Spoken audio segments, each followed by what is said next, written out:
राजकारण, समाजकारण, कृषी व उद्योग, मनोरंजन व क्रीडा। आपण पाहत आहात न्यूज 18 महाराष्ट्र, आवाज महाराष्ट्राचा। गणेशोत्सवाआधी राज्यात पुन्हा एकदा पावसानं धुमाकूळ घातलाय। विदर्भ मराठवाड्यातील भागांमध्ये महापुरासारखी स्थिती निर्माण झाली आहे, तर दुसरीकडे मुंबईसह उपनगर, रायगड, पालघरमध्ये पावसानं दडी मारली आहे। अचानक दडी मारल्यानं उकाडा वाढलाय, त्यामुळे मुंबईकर चांगलेच हैराण झालेत। बाप्पाच्या स्वागतासाठी पाऊस हजेरी लावणार का? येत्या 48 तासात कसं असेल हवामान, याची माहिती हवामान विभागाने दिली आहे। IMDनं दिलेल्या माहितीनुसार आज मुंबई उपनगर, पालघर, ठाणे, नवी मुंबई, रायगड, रत्नागिरी, धुळे, नंदुरबार, जळगाव, नाशिकसह उत्तर महाराष्ट्रात आज पावसाच्या हलक्या सरी पडण्याची शक्यता आहे।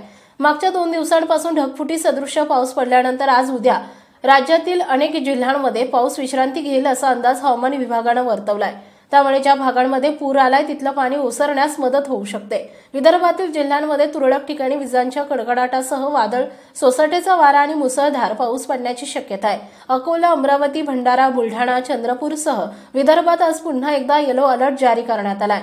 त्यामुळे या भागात नदीकाठच्या गावांना सतर्कतेचा इशारा देण्यात आलाय। नांदेड, बुलढाणा, बीड भागात गेल्या 3 दिवसांपासून पावसाचा हाहाकार पाहायला मिळाला।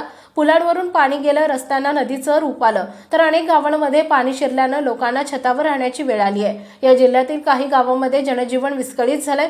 परभणी जिल्ह्यात झालेल्या पावसामुळे लाखो हेक्टरवरील पीक वाया गेलंय। ऐन सणासुदीला पावसानं हातातोंडशी आलेला घास हिसकावल्यानं शेतकऱ्यांच्या डोळ्यात पाणी आलंय। आपण पाहताय न्यूज 18 महाराष्ट्र, आवाज महाराष्ट्राचा।